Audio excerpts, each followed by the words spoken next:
I gave a company 22 years of my life, 22 years without a single accident, without a single lawsuit. Then one morning, they smiled and told me I was too expensive to keep. A younger man, half my salary, took my place while the CFO bragged about record savings. I trained him for 2 weeks, shaking his hand as if I weren't already watching him cut corners.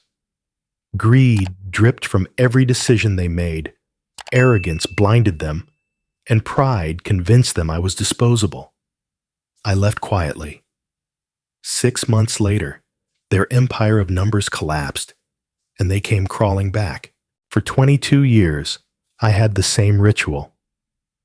Every morning, before the factory whistle split the dawn, I walked the floor alone. I touched the machines, ran my palm along the guardrails, bent down to listen for that faint hum only I could recognize. People said I had a sixth sense for danger. I told them it wasn't magic. It was 22 years of sweat, grease, and scars. To me, each machine had a voice. A higher pitch in the conveyor belt meant it was hungry for lubrication. A faint rattle in the press told me a bolt was thinking of breaking free. These voices had become my language, and listening had kept men alive. At 56, I had grown into my role like a second skin. I wasn't flashy. I didn't climb corporate ladders or polish speeches for the board. I was the quiet guardian of steel and fire. I didn't need applause. Every man who went home with all 10 fingers was applause enough. Most nights, I returned long after the kitchen lights had gone out. May, my wife, always left soup warming on the stove, her patience the only thing that rivaled my endurance. "You'll burn yourself out," she would say, brushing strands of gray hair from my forehead. "Don't miss Lila's recital again. She's counting on you." I nodded each time, but duty had a way of consuming promises. Still, I clung to the thought of sitting in that dim auditorium, watching my daughter's bow glide across strings. Lila was 17, her music a world away from my factory floor. Yet she slipped a ticket into my palm one night before I left for the graveyard shift. "Front row, Dad," she whispered. That ticket burned in my pocket, heavier than steel, reminding me there were songs beyond the machines. The next day, I was back on the floor, checking valves, listening for that offbeat sigh from the compressors. My map of the plant wasn't on paper. It was carved into muscle memory, stored in the fine-tuned nerves of my ears. Men laughed that I could predict a breakdown faster than a computer. I didn't laugh. I'd seen what happened when computers missed the note of danger. Blood on concrete wasn't a joke, but devotion doesn't protect you from betrayal. It was 2 a.m. when my phone buzzed. An email. Urgent HR meeting. Attendance required. No details, just the cold edge of formality. My stomach sank. After 2 decades of loyalty, I knew the tone meant nothing good. The following morning, I stepped into a glass-walled conference room that smelled of disinfectant and new carpet. Darren Pike from HR sat stiff in his chair, reading from a script as if it were gospel. "Caleb, the company is restructuring. We are streamlining operations. Efficiency demands new leadership." Beside him, Victoria Harlan, the CFO, adjusted her pearl necklace and pointed at a chart where numbers had replaced people. Her smile was tight, her eyes sharper than any blade on the floor. They told me about Logan Voss, 31, eager, ambitious, half my salary, double their praise. "He represents the future," Darren recited, lean, dynamic, cost-effective. I was expected to train him, to hand over 2 decades of silent knowledge in 2 weeks. I shook Logan's hand the first day. His grip was firm, his grin wider than his understanding. "No offense," he said, "but I don't need the old school stuff. I've got dashboards for all that." He waved at his tablet like it could hear the machines better than I could. I bit my tongue. Time would teach him what dashboards couldn't. That night at home, May watched me wordlessly over the soup she reheated for the third time. Finally, she asked, "If they treat you like this, what do you still owe them? Isn't 22 years enough?" I had no answer. All I knew was that I couldn't leave empty-handed. In my workshop, I pulled out an external drive. For 22 years, I had logged everything: maintenance records, near misses, photographs of stress fractures that could have ended in funerals. I wasn't paranoid. I was prepared. As I copied the files, line after line of data scrolled across the screen, each byte a reminder of the lives I had safeguarded. If they wanted to erase me, they would not erase the truth. Back at the factory, Logan strutted across the floor with the arrogance of someone who thought youth was immunity. He signed forms without reading them, skipped the minor maintenance because downtime hurt his metrics. "We'll catch up later," he said, initials scrawled across a bypassed inspection. The hum of the machines shifted, too subtle for his charts, but not for me. I felt the weight of the USB drive in my pocket like a concealed weapon. Part of me wanted to slam it on the conference table, shout the truth, and watch their smugness burn. Another part whispered to wait, to let greed dig its own grave. That night, I returned home to May and Lila. My daughter pressed the ticket into my palm again, firmer this time. "Promise me, Dad. Don't let them steal this from us." I looked into her eyes and realized she wasn't just talking about a recital. She was talking about me, about us. But at 2 a.m., my phone buzzed again. Another email. Maintenance deferment approved. Signed, Logan Voss. My heart stopped. They had already begun. The handover was staged like a coronation. Victoria stood at the center of the factory floor, flanked by photographers from the local paper, smiling like she had just birthed progress itself. "Today we embrace the future," she announced, her voice echoing off steel walls. "New leadership, new vision." She gestured to Logan, who stepped forward in a crisp suit that still smelled of department store tags. Flashbulbs popped, capturing his confident grin, his hand raised as though he had won something noble. I stood just outside the frame. No one turned the camera toward me, though for 22 years I had been the one who kept this place alive. I watched as they printed words like innovation and efficiency across his chest, like medals pinned to a soldier who had never seen battle. The betrayal was silent, cold, and efficient, like the machines I used to serve. After the crowd dispersed, Logan slapped my back with the eagerness of a man trying too hard. "Don't worry, Caleb," he said. "We'll phase out the old school rituals. Dashboards track everything now. Real-time alerts, predictive models. No need for midnight walks listening to gears squeal. I'll bring this place into the 21st century." He spoke with the arrogance of someone who thought numbers on a screen could outwit steel grinding against steel. I said nothing. Arrogance rarely listens. That night, as I sorted through the last of my locker, an email pinged into my private inbox. No subject line, no name, just an attachment. I opened it to find a photograph of a document. Mandatory maintenance cuts. Approved. At the bottom, Victoria's signature gleamed in blue ink. A list of inspections slashed, items labeled redundant, corners officially sanctioned to be cut. I stared at the screen, bile rising in my throat. The company hadn't just replaced me. They had weaponized my absence. They were building a future on bones they hadn't broken yet. What would you do if the safety of hundreds of workers was traded for a spike in quarterly earnings? Would you raise your voice and risk it crushed?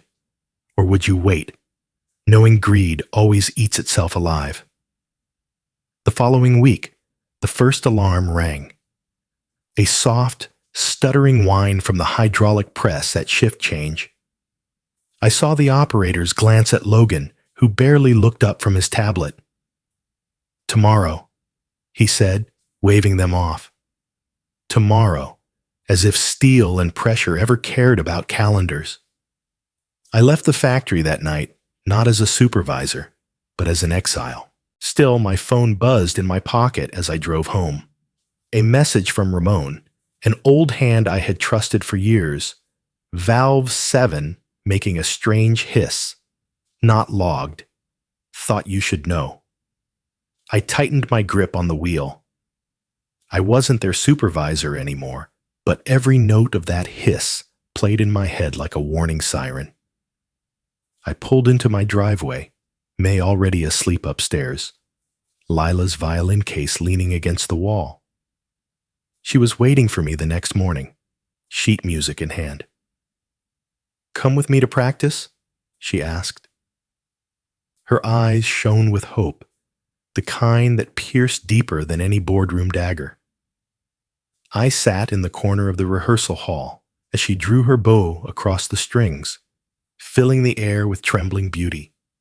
For the first time in months, the noise in my chest quieted. Still, my fingers tapped against my thigh, unconsciously keeping rhythm, with the faint pulse of a compressor struggling miles away. Back at home, the company newsletter slid into my inbox, 6 weeks without downtime. A record. They called it progress, painted in graphs and colors. But I recognized the lie. Those numbers had been scrubbed, manipulated, smoothed to hide the tremors beneath. If truth could be faked on a spreadsheet, then blood could be hidden under polish. I thought of calling the labor board, sending them my archive of maintenance logs. But Ramon's face appeared in my mind, and the faces of the men who depended on their paychecks to feed children. Whistleblowers don't just bring down bosses. Sometimes they take innocent lives with them when the plant shutters in retaliation.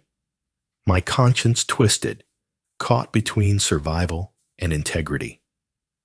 Late one night, another message arrived. This time, not from Ramon, but a link sent anonymously. I clicked, and there it was. Grainy footage from a security camera, time-stamped just hours earlier. Logan stood in front of the main furnace controls, his badge flashing as he keyed in overrides. The alarm light blinked red, then disappeared. He had bypassed the interlock system, erasing the machine's cry for help just to meet his deadline. My breath caught in my chest. In his hand was the signature I had seen before. Hubris, thinking he could bend steel to ambition. I shut the laptop, my heart pounding. This was no longer incompetence. This was sabotage disguised as efficiency, pride blindfolding reason. I had walked away quietly, but the factory wasn't finished speaking to me. Its whispers reached into my home, into my sleep, demanding I listen. 6 months passed, and the hum of the machines turned into screams. News broke before sunrise. A bearing on the primary conveyor had shattered, spraying oil across the floor. A worker barely escaped before the belt snapped like a whip. One more second, and the morning shift would have started with a body bag. The company scrambled. Victoria stood in front of the press cameras, her voice syrupy and sharp. "Legacy issues," she said. "Problems inherited from older systems and outdated practices." She didn't say my name, but the accusation was clear, The ghosts of my tenure were haunting them. Darren came next, calling me into a sterile office. He slid papers across the table, an NDA thick with clauses. Just sign this, Caleb. Help us with some context. Make a statement for continuity. We'll take care of you. Take care of me. The words tasted like poison. I opened the folder, pretending to skim, while my mind traced back over the photos I had seen months ago, the logs I had copied line by line. After the meeting, I compared their incident reports with my archive. That's when the pattern jumped out. Bypasses, always in the same cycles, always just before maintenance was due. A trail of silence written in falsified efficiency. I drove out to the factory gates that evening. The plant looked smaller from the outside, just another box of steel against the horizon. Yet in the wind that curled around the chain-link fence, I heard echoes. Whispers of bearings begging for grease, belts stretched too thin, valves straining under pressure. The factory was crying out, and no one inside was listening. I stayed there until the sky turned black, the lamplight carving shadows on the asphalt. The phone buzzed in my pocket, a number I didn't recognize. I answered. My breath caught in my throat. "They'll pin it on you," the voice whispered. Then the line went dead. Sleep never came that night. May stirred beside me, unaware of the storm tightening around us. Lila practiced upstairs, her bow dragging across strings in a mournful note that sounded too much like a warning siren. The following morning, a black car pulled into my driveway. Out stepped a man in a tailored suit, younger than me but older than Logan. He introduced himself as the new CEO, brought in by the board to stabilize the chaos. "Mr. Mercer," he said carefully, "we need your expertise. The plant is bleeding. I'm asking you to return, temporarily, as an advisor. Help us stop this before it ends in disaster." For the first time, they weren't dictating. They were pleading. I leaned back in my chair, arms folded. If I come back, it's on my terms. I want unrestricted access to every log, every system. And no one who speaks the truth gets punished. Whistleblowers are under my protection. He hesitated, but nodded. Agreed. Desperation leaves little room for negotiation. That evening, as I gathered my notes, a knock rattled my front door. Logan stood there, shoulders slumped, a shadow of the man who had once smirked at dashboards. "Can we talk?" he asked. We sat in the garage, the scent of motor oil thick in the air. His hands shook as he spoke. "They forced me. Victoria, Darren, they told me to hit uptime targets, or I was finished. I thought if I showed results, I'd survive." His eyes watered. I never wanted anyone hurt. I didn't know how deep it went. For months, I had painted him as the arrogant villain. But now I saw the truth. He was just another pawn. Blinded by ambition, cornered by fear. Not evil, just naive. What would you have done if silence meant keeping food on your table, but speaking meant losing everything? I didn't answer him. Instead, I reached into my bag and unfolded the map I had built over decades. A diagram of the factory's heartbeat. Every pressure point, every weak link marked like scars on a soldier's body. I laid it across the table, and the lines glowed red under the garage light. One spot pulsed brighter than the rest. The procurement section. The place where new bearings had been ordered. Cheaper, thinner, already failing. My pen circled it once, twice. "This isn't negligence," I said.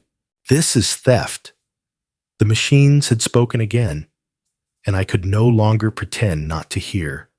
I spent the next week in silence, gathering every scrap of evidence I could reach. old purchase orders stacked against one another, invoices marked with discrepancies so small they could slip past casual eyes. Bearings labeled premium grade were nothing more than rebranded knockoffs, their alloy thinner, weaker, destined to fail. Maintenance schedules showed waived inspections, each line item signed by someone who never set foot on the floor, and every trail, when traced far enough, circled back to the same office, Victoria's. I built the chain link by link, knowing one missing piece would let her wriggle free. At 2 a.m, under the buzz of my garage lamp, I pinned documents across a corkboard. Arrows connected vendors to shell companies to accounts hidden in suburbs 3 states away. And there, buried deep in a line of banking data, the name leapt out at me.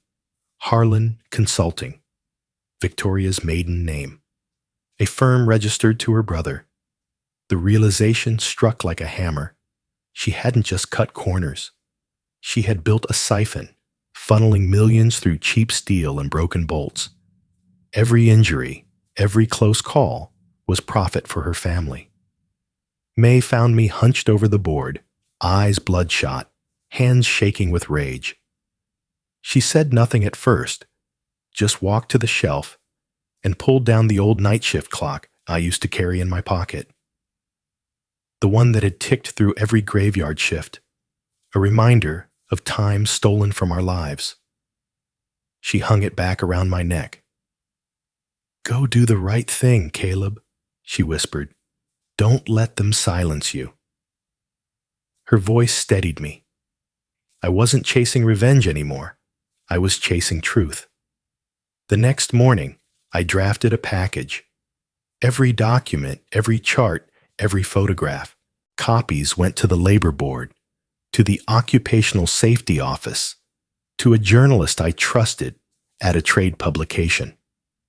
I sealed the envelopes with shaking hands, knowing once I dropped them, there was no return. But the company fought back quicker than I imagined. Hours after sending, my inbox lit up with alerts. Messages I had forwarded to a union contact were being recalled. Entire threads vanished, pulled back by admin authority. Even attachments in my own archives blinked out, leaving blank placeholders. They had reached into the system, clawing away the trail. For a moment, panic tightened my chest. Years of evidence erased with a keystroke. But then I looked at the corkboard, still glowing in my garage. Physical pages safe from digital erasure. Steel and paper don't vanish at the push of a button. Still, the warning was clear. They knew I was coming. By nightfall, my phone buzzed with an unfamiliar number. A low voice on the other end said, "You're not alone. Check tomorrow's mail." Then the line went dead. The following day, a package arrived. Inside, a leather-bound ledger. Handwritten entries dated back years, each detailing payments, kickbacks, and disguised orders. At the bottom of the cover page, initials from a former auditor I remembered, one who had been fired suddenly, his departure buried under performance issues. He had kept his own copy, waiting for the day someone would carry the torch. With his ledger alongside my files, the picture was complete. Victoria's empire wasn't just negligence. It was orchestrated theft, the kind that endangered lives for profit. I thought of the workers still inside those walls, men and women, bending over machines with blind trust in leadership. I thought of Ramon, sending me messages about strange hisses and rattles, and I asked myself, does justice always need headlines? Or can it work in silence, delivered like a knife in the dark? I sent everything, this time through secure couriers, hand-delivered. The boardroom could delete emails, but they couldn't erase boxes of stamped evidence signed and sealed. The weight was unbearable. May tried to distract me with small tasks. Lila played her violin in the evenings, but my thoughts never left the factory. Every squeak in her bow made me hear a belt slipping, every low note like oil dripping onto the floor. Then, on a gray morning, sirens cut across the city. I drove to the plant gates where I had once stood in exile. Black sedans lined the curb, inspectors in hard hats flashing badges at security. Clipboards, cameras, and seals marked Federal Occupational Safety Review. I saw her through the glass doors. Victoria, phone pressed to her ear, her face drained of color.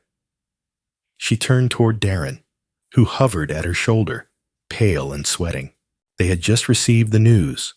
An audit, unannounced, uninvited, unstoppable. And this time, I wasn't outside the picture. I was the one who had painted it. The knock came just as the sun slid below the rooftops, painting the street in copper shadows.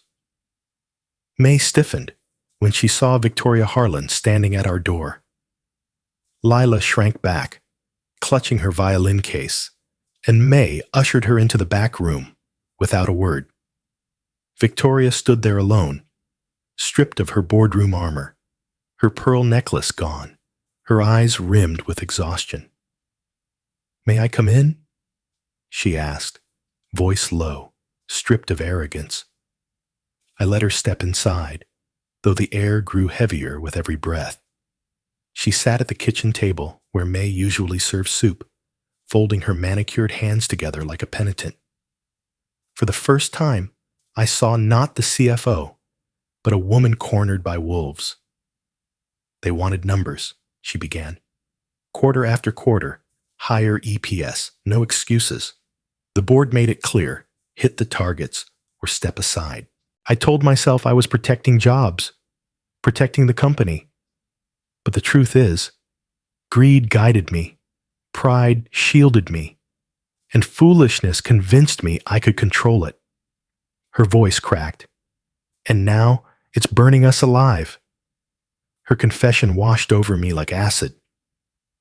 I had spent months painting her as the mastermind, but she was just another servant to the altar of shareholders. Still guilty, but not alone. "Who pushed you?" I asked. She hesitated, then leaned closer, her words barely audible. "The real hand is above us all. The chairman of the Capital Fund. He hides behind shell companies, supplies the cheap parts, pockets the profits, and demands blood in exchange for dividends. I was a pawn, just one, willing to play dirtier than the rest." The revelation landed like a new wound. I had aimed my fury at Victoria, but she was only a lieutenant in a war built on greed. I rose and moved to the stove, filling the kettle, letting the silence stretch, steam curled as I poured 2 cups of tea, sliding one across to her. "If you want redemption," I said quietly, "then you stand with me. Protect the workers. They are not pawns in your game." She gripped the cup, knuckles white. I couldn't tell if she agreed out of guilt or survival, but for the first time, she didn't argue. Outside, headlights flared. A dark sedan rolled to a stop at the curb, doors opening in practiced unison. I heard the slam of boots on pavement, the clipped voices of officials. A hand rapped sharply against the doorframe. "It's time." They escorted us to the federal building, a cavern of marble and fluorescent light. In a chamber lined with men and women in suits, I laid out the story. How maintenance had been bypassed, how faulty bearings had been funneled through shell firms, how data had been falsified to create the illusion of progress. I showed them the diagrams, the red scars of my factory map, the ledger from the former auditor. Then Logan entered, shoulders hunched, but eyes clear. He took the stand and admitted his role. "Yes," he said, voice trembling. "I bypassed the interlocks. I signed off on deferments. But I did it under pressure, under threat. They told me numbers mattered more than people. Caleb warned me. I didn't listen. His confession carried no excuses, only a plea for truth. For a moment, the chamber was silent. Then a man at the far end of the table spoke. He was older, his hair silver, his hands calloused despite the suit. "I know this man," he said, pointing at me. "Years ago, my son worked at that plant. He nearly lost his hand in a press accident. Caleb pulled him clear." His gaze swept the room. If anyone here doubts his word, they doubt mine too. The atmosphere shifted. What might have been a tribunal became something else, a reckoning. Instead of voting to shutter the plant, the council turned toward reform. Systems rebuilt, oversight mandated, workers given voices where silence had once reigned. I sat there, listening, wondering if mercy was strength or weakness. Had I gone far enough or too far? Would sparing them only invite another cycle of greed? Or was forgiveness the only way to end the loop? As the debate raged, the gavel finally struck. The decision, indictments not just for the company, but for the capital fund behind it. For the first time, justice wasn't stopping at the front gate. It was climbing higher. When I stepped outside, the night air tasted sharper, almost clean. May squeezed my hand. Logan lingered at the edge of the crowd, his face drawn, but his shoulders lighter, as though confession had freed him. Then my phone buzzed. A notification lit the screen. Federal indictment filed against controlling fund entities. The war was no longer confined to the factory floor. The true architects were finally in the crosshairs, and for the first time in years, I felt the machines might finally rest. The weeks after the indictments felt like walking through the wreckage of a storm. Reporters swarmed the old factory gates, union leaders clashed with executives, and the capital fund behind Victoria's scheme began to unravel under federal scrutiny. I thought my part was finished, but then came the call I didn't expect. A rival conglomerate, one that had long stood in the shadow of Victoria's empire, wanted me. Not as a token figure, not as a relic of old-school methods, but as their director of safety. They made one promise that sealed my answer.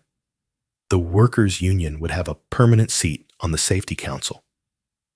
No voice would be ignored, no alarm silenced. I accepted. That first Monday morning, instead of walking into a factory, I walked Lila to her rehearsal. She carried her violin case proudly, chatting about notes and crescendos while I carried her music stand. For the first time, I wasn't half a step behind my family, lost to late shifts or endless crises. I sat in the front row, watching her draw her bow across the strings, and I realized that saving machines had never been the point. Saving people, my workers, my family, that had always been my work. The new job was unlike anything I'd known. The company wasn't built on arrogance or fear. At meetings, even the youngest apprentice could challenge a process without risking his livelihood. Whistleblowing wasn't betrayal. It was policy. When I looked around the boardroom, I recognized faces. Former machinists from my old plant. Men and women, once silenced now sitting upright as equals. They had built this place after being cast aside, shaping it into something stronger. A culture of speak up, where no one walked the floor unheard. One afternoon, as I finished drafting new safety protocols, an email slid across my screen. Subject line, conference invitation. Inside, it read, "Silent Systems, How Greed Breaks Machines." They wanted me to speak, to stand before hundreds and explain how pride, envy, and greed had nearly torn lives apart. The irony wasn't lost on me. For years, I had worked in silence. Now my silence had become the story. Back at the old factory, change finally came. Victoria resigned quietly, her name already a curse in headlines. Darren was suspended, his HR empire stripped away. The hidden fund that supplied defective parts was gutted. Its executives marched before cameras in handcuffs. Justice didn't come fast, but when it did, it came heavy. I didn't cheer when I read the updates. I only felt something loosen in my chest, a knot untied after decades. For once, the workers inside those gates weren't prey. They were protected. When Lila's birthday arrived, May decorated the living room with strings of paper lanterns. I stood in the kitchen, handing out cake, hearing my daughter's laughter echo through the house. For years, I had missed moments like this, moments that no paycheck could buy back. Now, I stood through the whole evening, not once pulled away by a buzzing phone or a midnight alarm. A week later, a letter came in the mail. The handwriting was familiar, but rougher now, less cocky. It was from Logan. "Caleb," it began, "I wanted to thank you. You didn't let me drown, even when I deserved it. They've made me head of safety at the old plant. I'm trying to do it right this time. Your map of sound still hangs by my desk. I listen to it every day. I read the words twice, then folded the paper carefully." Redemption didn't erase his mistakes, but it showed the cycle could break. What would you choose if one day your KPIs demanded one thing, but your conscience demanded another? Would you bow to numbers, or would you defend lives? The question lingered, heavy, because I knew the answer wasn't simple. In the quiet of my study, I unrolled the old factory map, the one covered in marks and scars from 22 years. I pinned it to the wall, not as a trophy, but as a reminder. A reminder that machines speak in whispers, that greed deafens, and that justice, though slow, always arrives if you're patient enough to listen. The clock around my neck ticked steadily, not as a burden this time, but as a promise.